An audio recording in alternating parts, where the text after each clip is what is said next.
Assalamualaikum warahmatullahi wabarakatuh. Alhamdulillahirabbil alamin. Segala puji hanya kepada Allah. Hari ini aku diberi kesempatan oleh Allah bisa membuat sebuah video, insya Allah barokah. Sebenarnya aku itu sangat penakut juga ya bicara di depan banyak orang, apalagi di YouTube nanti akan ditonton banyak. Nah, sebagai seorang muslimah yang sudah punya 5 anak dan ibu rumah tangga, ya aku juga kurang pede untuk membuat video kirim kalian semua. Namun ada suatu hal, ya bisa jadi video ini aku boleh jadi khusus untuk Muslim Indonesia yang masih KTP ya. Nah, Muslim KTP itu. Nah, perkenankan ya. Orang Indonesia punya satu kalimat, kalau tidak kenal maka tak sayang, tak kenal maka tak sayang. Nah, sebelum aku menceritakan dan beri pesan yang indah, yang bermanfaat, aku perkenankan diri dulu. Perkenankan, nama aku Hamidah, biasanya dipanggil Umi Jilan. Nah, aku sudah 35 tahun. Aku aslinya orang Vietnam. Dan aku bisa tahu bahasa Indonesia karena aku dapat beasiswa kuliah di Brawijaya, Malang. Nah, aku dapat beasiswa kuliah jurusan teknologi hasil pertanian. Barangkali ada alumninya UB pernah kenal sama aku. Insya Allah pasti, insya Allah kalian bisa kenal wajah aku dan bisa komen ya di bawah video. Kita akan nyambung lagi silaturahmi insya Allah. Dan mohon maaf sebesar-besarnya kalau video ini kurang baik bahasanya ya, karena aku ya bukan orang Indonesia, jadi bahasanya masih terbatas. Nah, alhamdulillah ya, aku juga mohon doanya. Nah, bulan Juni tahun ini kan ayahku wafat. Semoga Allah menerima amalannya. Nah, ampuni dosa-dosa beliau dan meningkat derajatnya di sisi Allah. Karena beliau selama ini sudah support dan mendukung kami. Nah, setelah kami faham Islam sekalipun, beliau menjadi ayah yang sangat luar biasa. Beliau sudah berjuang untuk merubah dirinya. Dari dulunya banyak sekali gak paham Islam, melanggar hukum syara, dan alhamdulillah akhir hayat beliau ketika wafat, beliau dikenali sebagai orang yang beriman. Nah, dan sebenarnya aku tidak seharusnya buat video ini, tapi karena kondisi hari ini ya, semakin hari aku baca berita, banyak sekali anak muda semakin jauh dari Islam, sampai kasusnya itu ngeri-ngerikan ya. Kasusnya perkosa, lalu pembunuhan juga ya. Terus mutilasi, Masya Allah, padahal umur masih kecil sekali. Nah, dan ada juga banyak sekali ibu-ibu yang ngeluh, kenapa kok hidupku begini dan begitu, padahal keseharian mereka itu tidak mencerminkan seorang muslim yang taat. Bagaimana mau hidupnya itu tenang, di sisi dia tuh setiap hari ambil riba. Banyak sekali orang muslim tapi tidak bangga dia sebagai orang muslim, padahal kalian mayoritas muslim sudah di Indonesia, negeri yang subur, tidak ada kesulitan ekonomi harus dipikirkan. Terus negara yang banyak ulama, mudah untuk bisa mencari ilmu, padahal tidak ada keinginan. Sedangkan kami ya jauh-jauh dari Vietnam, kami mendalam Islam di Indonesia. Dan ada beberapa kisah mu'alaf ya, saya tidak berani menceritakan diri saya karena menurut saya mungkin saya orang terlalu biasa ya, tidak ada hal yang wah untuk divirankan. Tapi ada beberapa cerita yang saya saksi sendiri, orang-orang Vietnam yang masuk Islam yang sangat luar biasa perjuangannya. Nah, hanya untuk dapatkan Islam. Nah, ini ya saya izin ya teman-teman untuk bisa mendengar sampai habis video ini ya. Ada banyak kisah mu'alaf, dan satu video saya akan menceritakan insya Allah satu orang mu'alaf. Dan mu'alaf yang pertama yang saya ingin ceritakan adalah seseorang nama N, ya, singkatannya adalah N.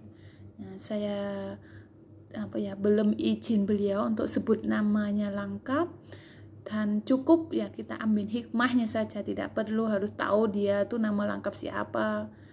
Nah, tahun lahirnya 1980, nah, lebih tua dibandingkan saya. Tapi saking karena dia itu seorang pengusaha cantik, terawat, jadinya saya itu tak panggil dia itu adik.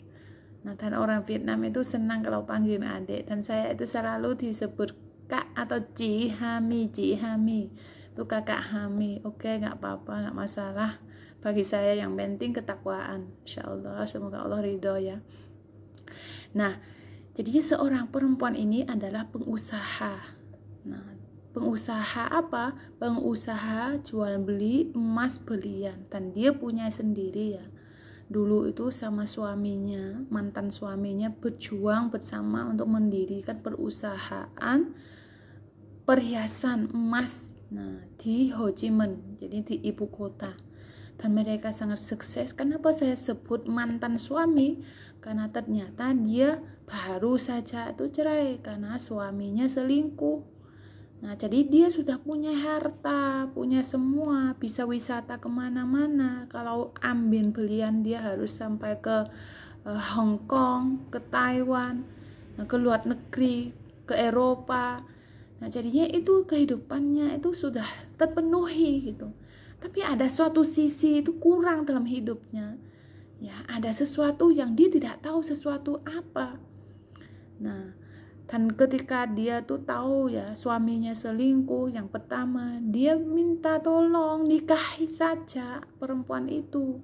Jangan main-main tuh tinggalin. Oke, kalau misalkan kamu butuh banyak wanita untuk teman nikah, nggak apa-apa, 2 istri nggak apa-apa. Tapi suaminya nggak mau. Sampai yang kedua kalinya dia tuh menyewa orang ya untuk mengecek.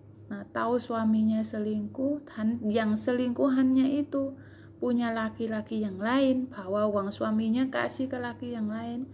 Akhirnya suaminya putus. Tapi tidak henti di situ, suaminya tetap selingkuh yang lain dan wanita nakal, sampai dapat kabar wanita itu hamil. Akhirnya dia undur diri dan minta diceraikan. Hasil cerainya saja setiap orang dapat 100 lebih miliar Vietnam, berarti dia itu bukan orang yang biasa. Nah, tapi kenapa kok dia tertarik dan pilih Islam? Nah, jadi dari cerita dia tuh, dia pernah tahun 2009 tuh di Hong Kong atau di Taiwan, saya lupa antara kedua itu karena kita bertemu sangat singkat saat itu. Terus dia tuh lihat ada orang Muslim. Nah, ketika dengar siang-siang itu sudah mereka sholat jamaah. Nah, diinteraksi dengan orang Muslim itu lebih menjaga diri, apalagi wanitanya. Jadinya dia tertarik. Dan ketika balik ke Vietnam tuh dia datang ke Ho Chi Minh tuh mau masuk Islam. Namun kata dia nggak bisa, soalnya dia masuk Islam lihat laki-lakinya nggak pakai baju, rokok, perempuannya nggak tutup aurat. Dikhawatir kalau masjid yang ada di Ho Chi Minh tuh bukan Muslim yang benar, yang dia tahu. Kalau di luar negeri mereka tutup aurat, kok ke sini nggak? Akhirnya disimpanlah keinginan dia untuk masuk Islam. Sampai suatu saat dia bertemu dengan adik sepupu aku yang pernah datang ke Indonesia, pernah tinggal sama aku, namanya Salim ya.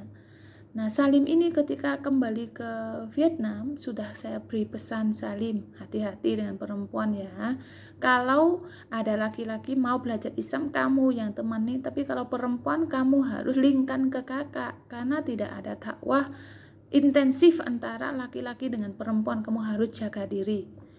Nah, alhamdulillah dengan kalimat yang singkat dia masih ingat. Dan ketika Mbak Janda ini bertemu sama dia, dekatin, dia selalu menjauh. Kalau belajar tentang agama, dia selalu bilang, ayo aku punya kakak perempuan, kalau kamu mau aku kenalkan.